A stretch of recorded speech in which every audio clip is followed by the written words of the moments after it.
जमींदार जानकीदास जी के 3 बेटे थे और तीनों ही बेटे बहुत ही आज्ञाकारी और मेहनती थे। जानकीदास अब बूढ़े हो चुके थे, इसलिए उनके बेटों ने ही सारी जिम्मेदारियां संभाल रखी थीं। गांव वाले कहते थे कि बेटे तो अपने पिता से भी ज़्यादा नेक और ईमानदार हैं। बुढ़ापे में जमींदार बीमार रहने लगे। एक दिन जमींदार की तबीयत ज़्यादा खराब हो गई तो उसने अपने तीनों बेटों को अपने पास बुलाया। जमींदार ने कहा, मेरे बेटों, लगता है मेरा अंतिम समय निकट आ चुका है, इसलिए मैं तुम्हें अपनी अंतिम इच्छा बताना चाहता हूँ। और मेरी अंतिम इच्छा है कि मेरी मृत्यु के बाद मेरे पलंग के नीचे खुदाई की जाए। इतना कहकर जानकीदास जी का स्वर्गवास हो गया। पिता का अंतिम संस्कार करने के बाद बेटों ने उनकी अंतिम इच्छा का पालन करने का मन बनाया और उनके पलंग के नीचे खोदना शुरू कर दिया। जब खुदाई हुई तो जमीन में से 3 मटके निकले। सबसे ऊपर वाले मटके में मिट्टी भरी थी, बीच वाले मटके में गोबर भरा था और सबसे नीचे वाले मटके में तिनके भरे थे। तीनों मटकों के नीचे एक छोटी सी थैली रखी थी जिसमें 10 सोने के सिक्के थे। यह देखकर तीनों भाई हैरान रह गए। बड़े भाई ने कहा, पिताजी ने यह क्या दबा कर रखा था? आखिर हम लोग इन सब चीज़ों का क्या करेंगे? हमने बेकार ही इतनी मेहनत की। सबसे छोटे भाई ने कहा, इन तीनों मटकों के द्वारा पिताजी अवश्य ही हमें कोई संदेश देना चाहते थे, लेकिन वह संदेश क्या है, यह हमें समझ में नहीं आ रहा। तीनों भाई अपने अपने दिमाग के घोड़े दौड़ाने लगे, लेकिन फिर भी किसी नतीजे पर नहीं पहुंचे। अंत में उन्होंने तय किया कि इस सारे मामले को वह पहलवान महावीर दास के पास लेकर जाएंगे और वही हमें सही रास्ता बताएंगे।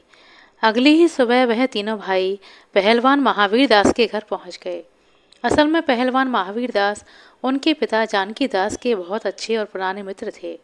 उनके पहुंचते ही महावीर दास ने कहा, आओ, कैसे आना हुआ? तीनों बेटों ने सारी बात बताई और उनसे सलाह मांगी। उनकी बात सुनकर महावीर दास बहुत ज़ोर ज़ोर से हंसने लगे और बोले, तुम्हारे पिता एक बहुत ही चतुर इंसान थे। उन्हें पहेलियां बुझाने का बहुत शौक था। मेरे विचार से यह उनकी अंतिम पहेली है जिसका हल ढूंढने का जिम्मा उन्होंने तुम लोगों पर डाला है और स्वयं स्वर्ग सिधार गए। यह पहेली मेरी समझ में आ गई है। ध्यान से सुनो। तुम कहते हो कि सबसे ऊपर वाले मटके में मिट्टी भरी हुई है। इसका अर्थ है कि वह अपने सबसे बड़े पुत्र को खेत देना चाहते थे। बीच वाला मटका गोबर से भरा है। इसका अर्थ है कि वह अपने दूसरे पुत्र को सभी जानवर और गौशाला का जिम्मा सौंपना चाहते थे। अंतिम मटके में तिनके भरे थे जो सुनहरे रंग के होते हैं। वह अपने तीसरे और अंतिम पुत्र को सारा सोना सौंपना चाहते थे। तीनों भाई महावीर दास जी की बातें सुनकर बहुत खुश हो गए। जायदाद के बंटवारे को ऐसा अनोखा तरीका ना कभी किसी ने देखा था और ना ही सुना था। परंतु एक चीज़ थी जो अब भी बची थी।